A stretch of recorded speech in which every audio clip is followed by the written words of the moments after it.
رب العزت زما په نسل کې یو سړی او یو مجاهد را پاڅوي او د هغه د مبارزې او د هغه د کوششونو په نتیجه کې به الله رب العزت داسې یو انقلاب راولي چې د الله رب العزت ځمکه څنګه چې د ظلم نه ډکه شوې وه دغسې به الله رب العزت د انصاف او د عدل نه ډکه کړي او هغه مخلوقات چې په آسمانونو کې ژوند کوي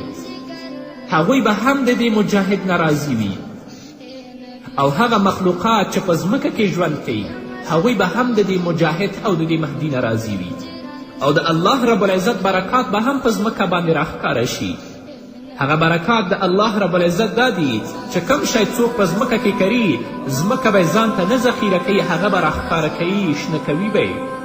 او همدارنګه آسمان به خپل برکات او د خپل قطرات او بارانونه نه ساتي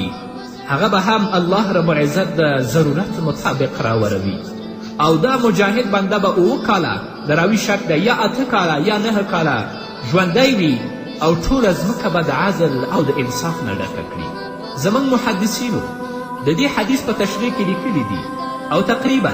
هغه بل حدیث چې ځینې نورو محدثینو بیان کړی دی چې رسول الله فرمایلی اسمه اسمی و اسم ابیه اسم ابی د هغه نوم به زما نوم وي یعنې نوم به محمد وي او د هغه د پلار نوم به زما د پلار نوم وي یعنې نوم به د پلار عبدالله وي خو د هغه لقب به مهدي وي د دې دواړو حدیثونو کې د مهدي لفظ نشته هغه حدیث چې مخکې ما ولسته او دا اوسنی حدیث خو د نورو روایتونو په رڼا کې دا موږ ته معلومیږي چې مراد ترې مهدي دی د هغه نوم به محمد وي او لقب به مهدي وي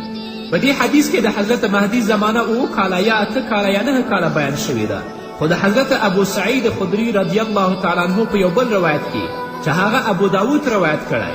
د ده د حکومت زمانه صرف 7 کاله بیان شوې ده نو کیدای شي چې په هغه حدیث کې 7 کاله یا 8 کاله یا 9 کاله بیان شوي هغه د راوي شک وي همدارنګه په بل حدیث کې حضرت ابو سعید الخدری رضی الله تعالی عنه د محمد رسول الله صلی الله علیه وسلم نه روایت کوي او فرمایي قال رسول الله صلی الله علیه وسلم المهدی مني عجل الجبهة أقنى الأنف يملأ الأرض قسطا وعدلا كما ملئت ظلما وجورا يملك 7 سنين ابي سعید خدری د محمد رسول الله نه روایت کوي چې پیغمبر علیه الصلاة وسلام وفرمیل چې مهدي به زما په اولاد کې وي او د هغه به پلن او فراخه تندی وي چې هغه به پړکیږي او د هغه به دنګه او اوچته پوزه وي هغه به ټوله دنیا د عدل او انصاف نه ډکه کړي څنګه چې هغه دنیا د ظلم او ستم نه ډکه شوې وه او هغه به 7 کاله حکومت کوي د پیغمبر علیه الصلاة وسلام